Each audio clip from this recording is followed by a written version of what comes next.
From PBS NewsHour Student Reporting Labs, this is Teacher Reporting Labs bonus episode. Hey.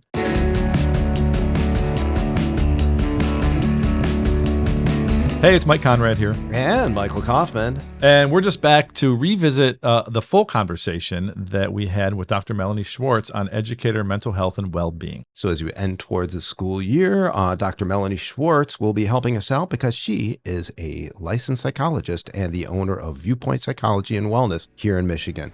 So let's take a listen to that conversation.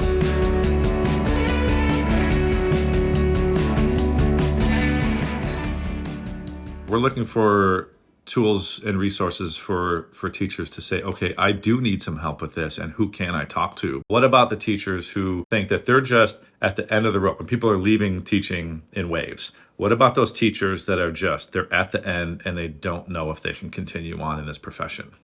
Well, for some of them, the best option is to leave teaching. That's not what we want, but for some of them, they may be, they may not have the same coping skills that some people have, that's what they need. And I'm not saying that that's where they need to go with it, but that is one option. The other option is, have they, they've just reached a limit of, I don't know what else to do. But the question is, what have they done to try to work through it during that time? Have they sought out therapy? Have they talked to their support system, family, friends, other colleagues, developing balance in their lives? Or do they really lack that? They really have to develop some mindfulness. Are they doing that? Or are they just so burnt out they can't think clearly, and they're just like, this is the easiest way to deal with the situation, is I'm just going to leave the profession and go elsewhere? There's always options, but the best intervention in that is really looking at yourself and saying, is this really what I want to do? Or have I done everything I can to determine that this is where I'm at? Or do I need to possibly look at some other options prior to that? And am I really utilizing everything I can to figure out if this is the best step for me? I saw that you work with the West Bloomfield Police Department, a lot of trauma-based professions. How can you compare those professions to talking to teachers? I think we all live in a world over the last 4 years. We'll go with 4 years, where the level of people who have experienced trauma has increased significantly from a variety of factors. And so while we're not necessarily witnessing the trauma that the police officers or fire department, first responders see, we're still enduring it and experiencing it and going through it. So they're witnessing it, which we are not necessarily doing it. We're going through it. So there is, some similarities in that trauma is trauma, but the difference is how we're experiencing it.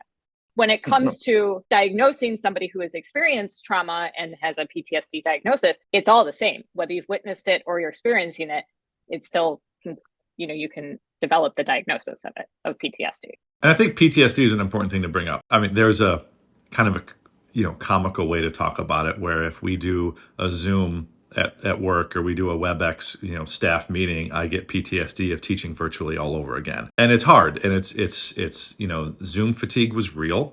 Trying to teach virtually was impossible. And I think that a lot of us still have a little PTSD. But then even outside of that, situations in the classroom, if you have an experience with a child or a student or a parent, and then you experience that again later, those feelings come washing back. Absolutely. Yeah. What can you tell us about that feeling?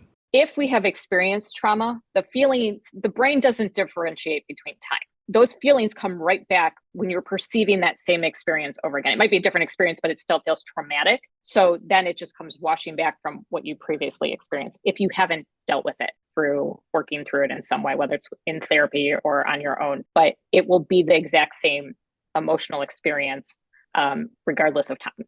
On a related note to that, we received a question from a teacher at Beaverton Academy of Science and Engineering in Beaverton, Oregon, from Jared. And Jared asks, on a daily basis, how can we feel a sense of completion with a job that's never done? And that's not even talking about perfectionism. That's just talking about doing your job and knowing when you go to bed at night, you're in the hole. What can you tell anybody that has that sense of feeling? And I think in teaching, it's a pretty common daily emotion. You have to change your expectations based on what is happening that day. Because if you go in with, I'm going to get through this today and I'm going to get through this today, you don't know what's going to happen that day, how the kids are going to be, what's going on with them emotionally, what else is going to get in the way of that day. In this day and age, It can be a variety of things. And so you have to lower your expectations of what you're going to accomplish and be okay with that there's nothing wrong with that. Okay. You have no control over what goes on in your environment. You have control over how you handle what goes on in your environment. And so if you have a chaotic day or the kids aren't listening, cooperating, or distracting, or going through whatever they're going through, you have to focus on that. You can't focus on the lesson per se, because that becomes secondary at that point. So it's more, lowering the expectation of that. The problem is, I know you also have the admin who are saying, well, you have to get through this, and this. We all understand it's an unrealistic expectation, but at the end of the day, you're going to get through what you need to get through. Okay. And whatever that looks like. And even if it's not one day, it'll catch up at another point, or even if it doesn't, then, maybe that's a discussion to have at some point with admin or whoever. But I think there has to be looking at the situation differently. And that's how you have to approach your day. Not what's going to happen, but how you're going to deal with what happens. So you're saying all those memes I see on Instagram saying it's okay to not be okay is okay. Yes, absolutely. Gotcha. Yes. Mm-hmm. Yeah, I think on a personal note, this is some years ago now, but my son, when he was 11 years old, called a family meeting. And my wife and I were like, oh, this ought to be good. Okay. So he sits us down, and he sits down and says, okay, and he's 11. He says, you guys are never home. I spend more time with grandma than I do with you. When you are home, you're arguing all the time. And when you're not arguing, you don't have time to do something with me because you're working. And he spent a good couple minutes, just throwing us into the fire. When he finished, I said, are you done? He said, yeah. I said, okay, good. All right, tomorrow I'm going to resign my union position. Tomorrow I'm going to cancel this club meeting. I'm also, and that was when I learned that it was okay to say no, because it was not affecting, my teaching was probably skyrocketing at the time. I think I was probably the most involved that I was, but my family was hurting. So I had to back off. And when I started telling everybody at work, I'm sorry, I can't do that. I'm sorry, I can't do that. Nobody criticized me or judged me on that. And I feel like that's something that we forget that we're allowed to do. Right. Absolutely. Absolutely. Because there's always pressure to do more. I mean, we even do that with the students, right? Do more and more and more and more. Join this, have more homework. The expectations are higher. It's the same thing for the adults as it is for the students. But it's not healthy for the students. It's not healthy for the adults either. And it's learning how to navigate that in this world that we've created a lot of pressure, and what success looks like. And success, unfortunately, is equal to being busy and doing more and more and more. In the reality of the situation, that's not true, because that makes us have more mental health issues and less quality of life. So it's learning how to navigate that. It's a very difficult task to really look at yourself and see. And unless you have your child coming to you and saying, you're not home, I need more from you, which doesn't happen all that often, it's on you to look at it yourself and say, where do I have to do this differently? But people, unfortunately, don't get to that point till they reach burnout sometimes, which is too far. You've gone too far in it. Well, teacher burnout, I think, is a whole, we could do an entire podcast, I think, on teacher burnout. But you mentioned something that I think it's really fascinating, and I was wondering if you could talk a little bit more about it, which is sometimes we think success is being busy and how to cope with that. So what could you suggest in a world where we're constantly being told to do more, doing more, we're not hitting the expectations, but because we're doing all of this stuff, we thought we had a successful day. How can we cope with that? Again, it really goes back to changing your thinking on it. So I look at the world in two ways. It's your thinking and your behavior. Okay, we can change our behavior and we can change our thinking.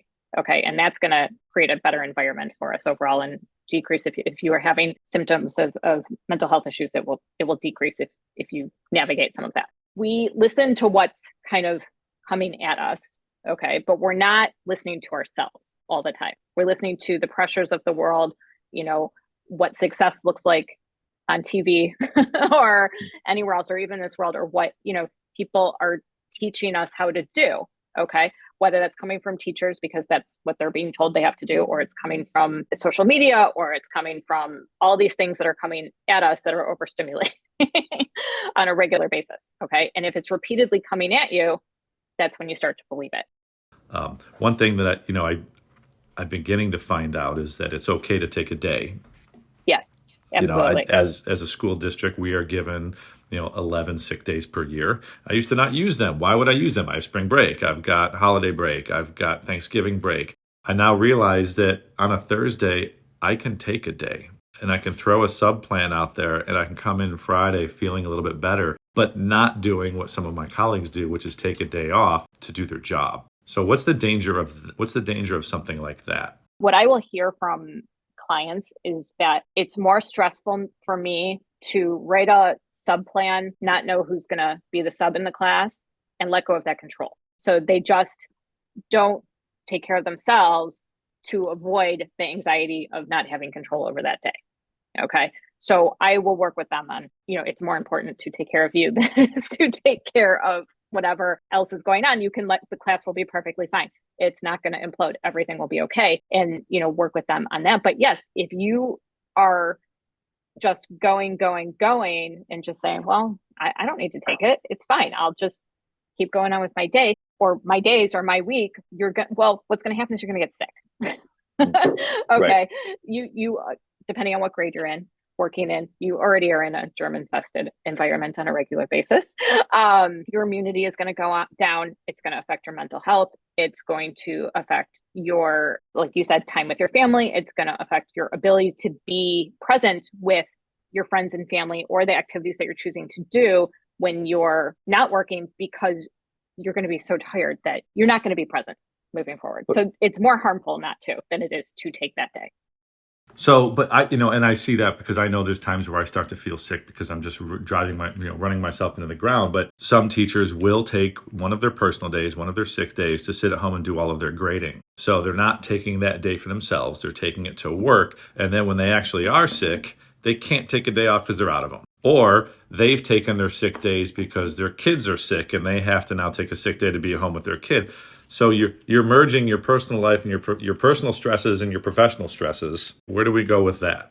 I think it's a much more complicated question or answer with moms who have to take days for their sick kids, because that is unfortunately something that happens a lot, especially if you have young kids. So I don't know that I have an answer for that situation per se, because it's complicated. But I think that in terms of if you're taking those days and not using them the way that you need to use them, then maybe you're not balancing your time exactly as you need to, and you're not saying no. And so you do need those days to take off to do work, in which that's a vicious cycle that you're getting yourself into. So it does come back to setting boundaries and saying no, so that you I'm sensing a theme. I'm sensing a theme here. There's a big theme. There is a big theme. Yes.